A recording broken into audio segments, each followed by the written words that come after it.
Hi. Can any of you tell me my name? Thank you for that, Miss Donna.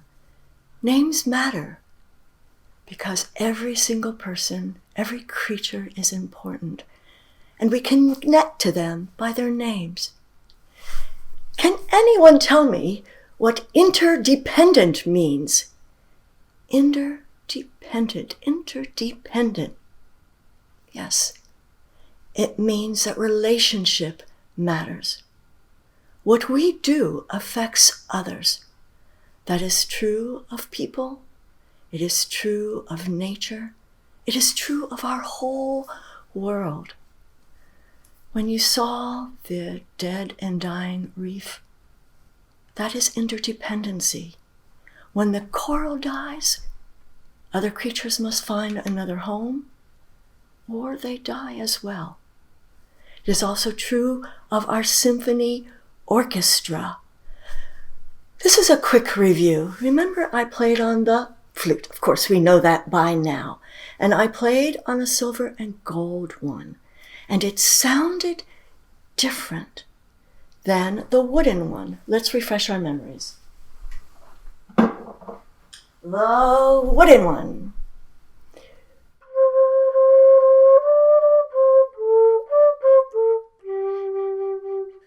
It sounds softer, in part because of molecular structure.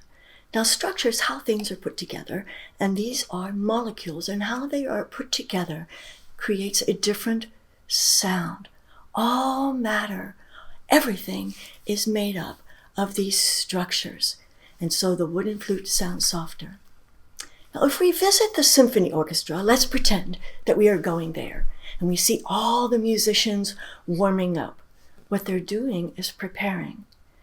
Because of molecular structure, the air going through them or the heat in the room changes their sound.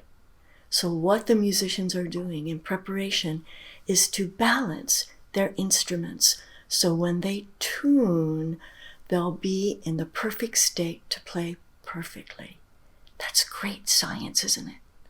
So if we think all the wooden instruments are closest to the audience, there are more of them, they're wooden, they would have a softer sound.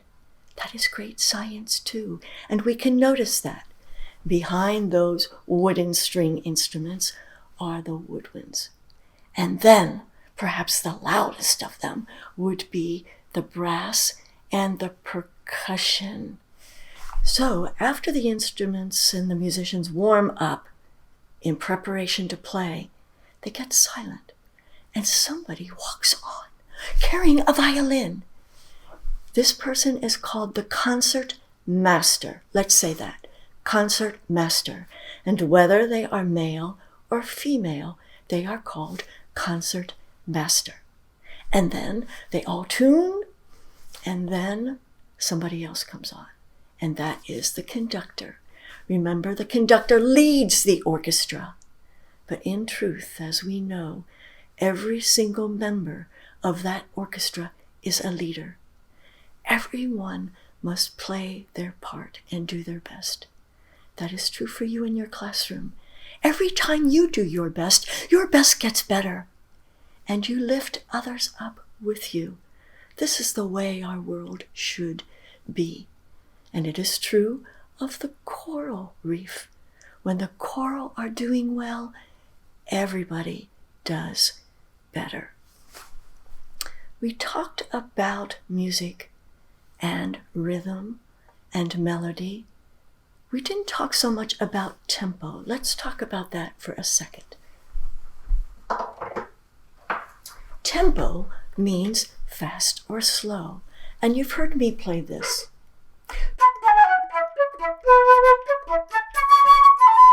And that's kind of fast. I played this.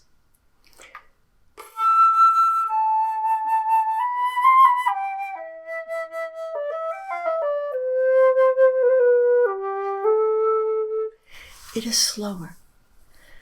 Their rhythms are different as well. So tempo is how fast, how slow. The rhythm of this can be kind of jagged. This is smooth.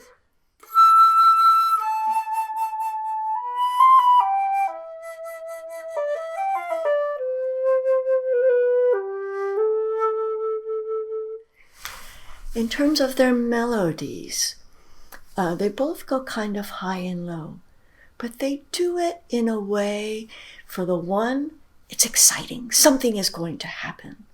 And the other melody, there's kind of a line. It's almost like one note follows another very easily, and their melody is different. When you hear our symphony performance, you're going to be able to feel the excitement of a fast tempo and a jagged rhythm, how that makes us feel of what's coming. The slower melody, very connected, that might help us feel the sadness of our dead and dying reef. Let's turn now to our STEAM team. Perhaps you one day, scientists, technologists, engineers, artists, and mathematicians that help to solve the problems that human beings, the issues that human beings are creating for our world. We created these, and we can fix it. Let's take a look now at how, if we fix those things that are affecting our climate, if we think about how much we drive our cars, if we find another way, electric cars perhaps, or hybrids, ones that use some gas but use more electricity, if we use wind turbines to create that electricity. Right now, if we use reusable grocery bags instead of all of that plastic, if we carry reusable water containers so we're not using all those plastic bottles, if we begin, you and I, begin to think carefully about how to save our reef, perhaps the creatures we need will come back.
Wasn't it beautiful to see our reef come back? What did you notice? There was not as much bleaching, was there? You got to see some elkhorn. And let's see, here are some yellow elkhorn. The ones you saw were kind of a ruddy orange brown, right? They looked beautiful. And fish came back. I think you saw a queen angelfish. Let's see. Oh, what does she look like? Oh, here. She looked kind of like this, didn't she? We call some of these creatures indicator species.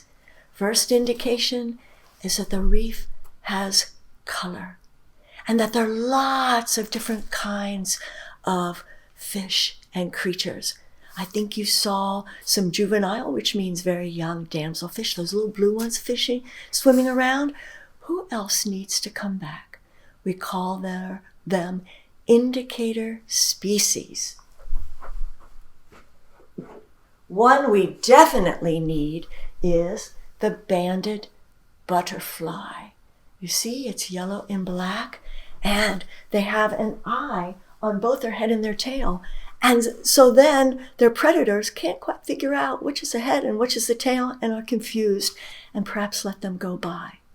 The importance of the banded butterfly is this. When we see them, we know there are plenty of coral. They eat coral, and that might seem bad, but as a scientist, we always think for the big idea. If there are lots of banded butterfly, that means there are lots of coral and they are healthy. If we see a parrotfish, that's a good thing too. Here is our parrotfish. You see his bill kind of looks like a parrot in some ways. Our parrotfish are cleaners. They are known as the reef cleaners. They keep the algae at the right level. Everything must be in balance. So we need you, parrotfish. What else do we have? Well, we have a species we call invasive. Raise your hand if you've ever heard of an invasive species. I bet you have. Here is one. Okay, you can tell me this guy's name. Yes, it's a lionfish. When we see lionfish, we know that something needs to be done. Why? Because there is not balance. See, our sharks, our apex predators, the sharks, who are kind of like the doctors of the reef. They eat the sick fish, and that keeps the infection and that keeps disease down in the reef. Did you know that? Our sharks, the apex predators, are like the doctors of the reef. Well, they did not like to eat these lionfish, and neither did our turtles. I think now some of them are beginning to eat the lionfish, but before then, the lionfish were too plentiful. And they are called gluttonous. That means they eat, eat. They were eating all the babies of all the other fish. Plus, they can have babies up to 30,000 every 3 or 4 days. That's way too many. They were not native to here. That means that originally they came from someplace else, and there wasn't balance. There must always be balance, particularly in our nature. But we human beings, we can always find the answer, so that all creatures are valued and all people are valued. We just find the best way for it to work. That is our jobs, just like the great scientists. Let's meet 2 of them. One, her name was Eugenie Clark. She liked to be called Jeannie, so we'll just call her Jeannie. Is that all right?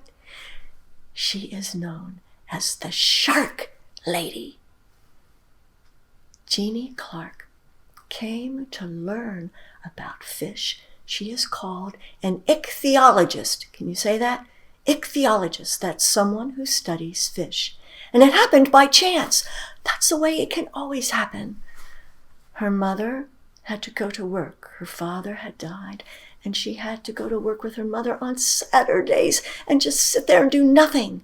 But one day, because you always look for new things and be curious, they saw a sign that said aquarium.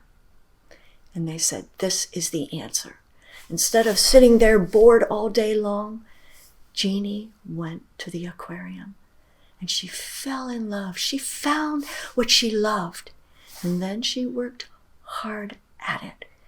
And she became a doctor of essentially fish, learning all about them and traveling the world.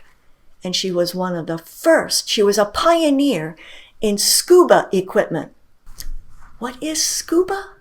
It's an acronym for self-contained underwater breathing apparatus. Self-contained underwater breathing apparatus.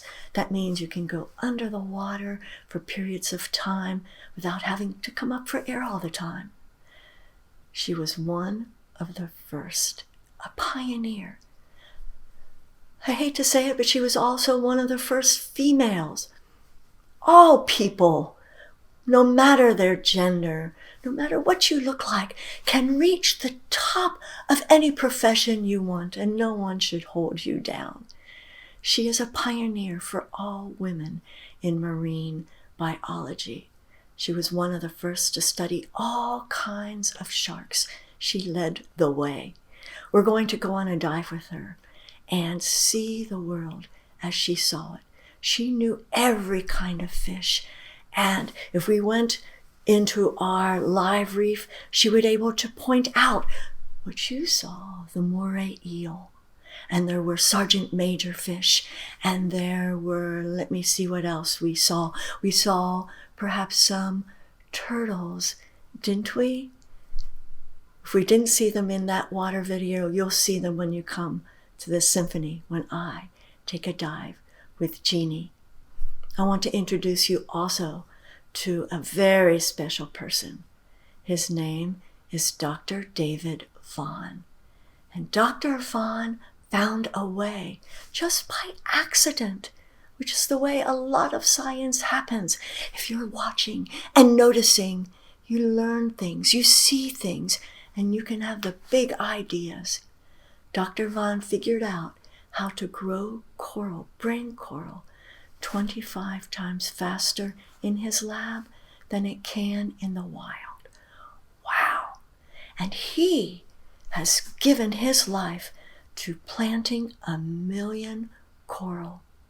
Maybe you could be part of it. Let's learn more about Dr. David Vaughn.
My hope for you is that you read. Oh, it's the way to travel the world. And maybe you'll read about the Shark Lady, the true adventures of Eugenie Clark. You can see her with a big shark there. And you may be inspired. That is my hope for you. My hope is that you find something you love, that you work hard, and you fulfill the dreams. You fulfill your potential for what you can do for yourself and for the world. Thank you for your time, for your beautiful energy and heart. I will look forward to our next visit.